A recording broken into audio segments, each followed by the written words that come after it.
আরও এক আয়নাঘরের খবর পাওয়া গেল।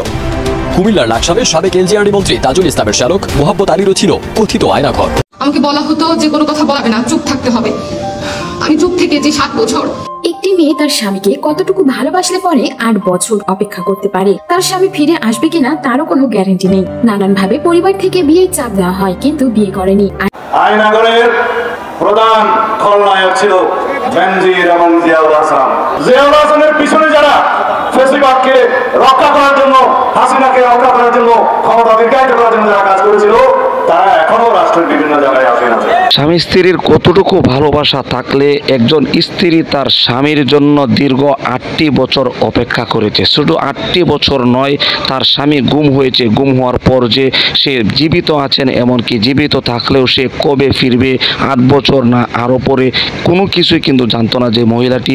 এরপরে অন্ধবিশ্বাসের উপর অটল অবিচল থেকে তার স্বামীর জন্য 8টি বছর অপেক্ষা করেছে, যেখান থেকে তার ফ্যামিলি চাপ দিয়েছিল আরেকটি বিয়ে দেওয়ার জন্য। প্রিয় দর্শক, বলছিলাম সেই আয়নাঘরে গুম হয়ে আয়নাঘরে থাকা 8 বছর সেই ব্যারিস্টার আরমানের কথা, যে ব্যারিস্টার আরমানের স্ত্রীকে তার শ্বশুরবাড়ির পক্ষ থেকে নতুন করে অন্য জায়গায় বিয়ে দেওয়ার জন্য অনেক পিড়াপিড়ি পর্যন্ত করেছে, কিন্তু ব্যারিস্টার আরমানের স্ত্রী সে বিয়ে করেনি। অন্যথায় তার সেই আরমান, ব্যারিস্টার আরমানের অপেক্ষায় কিন্তু ছিলেন এতদিন, যদিও জানতো না তার স্বামী গুম হয়েছে, জীবিত আছে কিনা, বাকি জীবিত থাকলে সে কবে ফিরবে, কোনো কিছুই জানতো না। এরপরও 8টি বছর অপেক্ষা করার পর আবার তার স্বামীকে ফিরে পেয়েছে। প্রিয় দর্শক, ইতিমধ্যে সেই ঘটনাটি আপনাদেরকে দেখাবো। ভিডিওর শুরুতে কিছুটা দেখেছেন সে ব্যারিস্টার আরমানের স্ত্রী, এমনকি ব্যারিস্টার আরমান সেই বিষয়ে কি বলছেন, এমনকি আয়নাঘর নতুন কিছু তথ্য আপনাদেরকে দেখাবো, যেখানে নতুন করে আরেকটি আয়নাঘর প্রকাশ পেয়েছে। আপনারা থাম্বনেইলে এমনকি ভিডিও শুরুতে দেখেছেন। সেই আয়নাঘরটি কোথায় অবস্থিত, বিস্তারিত তথ্য আপনাদেরকে ভিডিওতে তুলে ধরব। এই জন্য ভিডিওটি খুবই গুরুত্বপূর্ণ হতে চলেছে, না টেনে ধৈর্য সহকারে শেষ পর্যন্ত দেখবেন। ছোট্ট একটু রিকোয়েস্ট করি, আপনি যদি আমাদের এই চ্যানেলটিতে নতুন দর্শক হয়ে থাকেন, অবশ্যই চ্যানেলটিকে সাবস্ক্রাইব করে পাশে থাকা বেল বাটনটি অন করে দিবেন। প্রিয় দর্শক, কথা না বাড়িয়ে ভিডিওতে একটি লাইক দিয়ে দেখতে থাকুন সম্পূর্ণ ভিডিওটি। আরও এক আয়নাঘরের খবর পাওয়া গেল। কুমিল্লার লাকসামের সাবেক এলজিআরডি মন্ত্রী তাজুল ইসলামের শ্যালক মোহাব্বত আলীরও ছিল কথিত আয়নাঘর। উপজেলা সদরের উত্তর বাজারে ব্যক্তিগত কার্যালয়ের আড়ালে টর্চার সেল গড়ে তুলেছিলেন তিনি। বিএনপি, জামায়াত সহ বিরোধী মতাদর্শের লোক বা নিজ দলের বিদ্রোহীদের ধরে এনে দিনের পর দিন আটকে রেখে সেখানে নির্যাতন করা হতো। অভিযোগ রয়েছে, আইন শৃঙ্খলা বাহিনীর পোশাকে অনেককে ধরে এনেও সেখানে রাখা হতো। স্থানীয়রা জানান, লাকসাম থানার বিপরীতে মোহাব্বতের কার্যালয়ে ছিল কথিত সেই আয়নাঘর। মাঝে মধ্যে গভীর রাতে মোহাব্বত সেখানে আসতেন। আশপাশের লোকজন প্রায় সেখানে কান্নার আওয়াজ শুনতেন, কিন্তু ভয়ে কেউ মুখ খুলতেন না। জানা গেছে, লাকসাম উপজেলা ভাইস চেয়ারম্যান এবং উপজেলা আওয়ামী লীগের সাধারণ সম্পাদক মোহাব্বত আলী ছিলেন এলাকার অঘোষিত মহারাজ।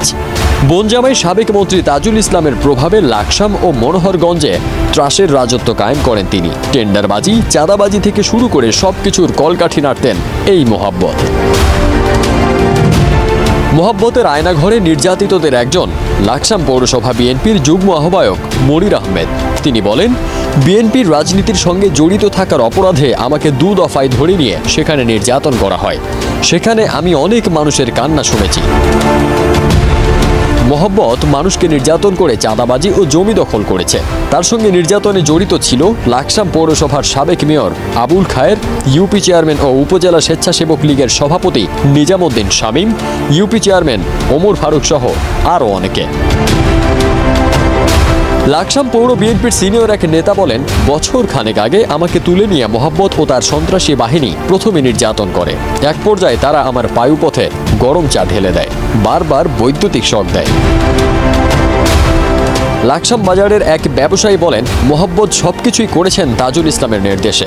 আমি হাউজিং এলাকায় বাড়ি নির্মাণের সময় চাঁদা দিতে রাজি হইনি বলে আমাকে তুলে নিয়ে নির্যাতন চালায় মোহাব্বত বাহিনী। পরে 10 লাখ টাকা চাঁদা দিয়ে জীবন রক্ষা করেছি। সেদিনের কথা মনে হলে এখনো ভয়ে আঁতকে উঠি। আমি মনে করি তাজুল ইসলাম ও মোহাব্বতদের কঠোর শাস্তি হওয়া দরকার। 5 আগস্ট আওয়ামী লীগ সরকারের পতনের পর মোহাব্বত আলী ও তার বাহিনীর কাউকে এলাকায় দেখা যায়নি। এলাকাবাসী বলছেন, রাজনৈতিক পট পরিবর্তনের পর মোহাব্বত পালিয়ে গেছে, তার মোবাইল ফোনও বন্ধ রয়েছে।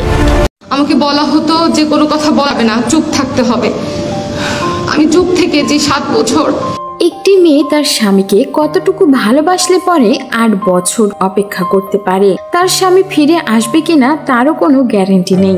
নানানভাবে পরিবার থেকে বিয়ের চাপ দেওয়া হয়, কিন্তু বিয়ে করেনি। আর এই ভালোবাসারই যেন প্রতিদান দিয়েছেন এবার মহান আল্লাহ তাআলা তাকে। 8 বছর পরে দেখা মিলেছে তার স্বামীর।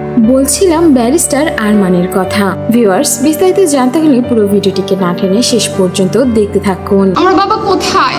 আসে না কেন? হসপিটালে যখন যায় তখনও তারা জিজ্ঞেস করে বাবা আসে না কেন। আমার কাছে এর কোনো উত্তর থাকে না, আমি কি জবাব দিব?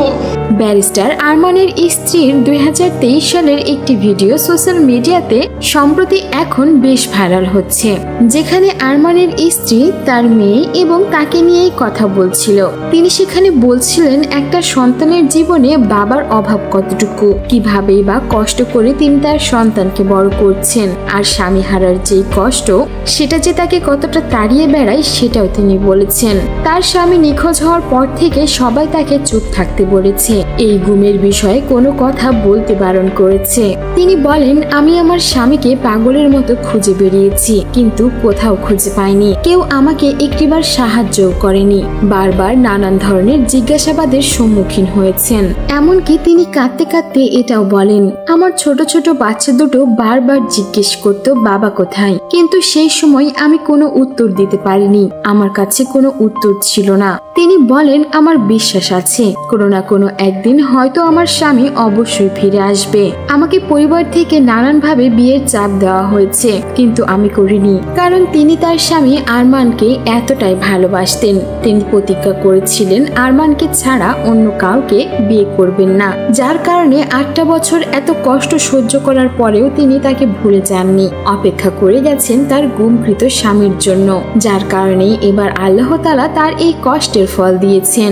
সেই ভয়ঙ্কর আয়নাঘর থেকে এবার মুক্তি পেয়েছেন তার স্বামী, যেটা নিয়ে তার স্ত্রী বলছেন তিনি আল্লাহর কাছে লক্ষ কোটি বার শুকরিয়া আদায় করছেন যে আল্লাহ তাকে তার স্বামী ফিরিয়ে দিয়েছেন।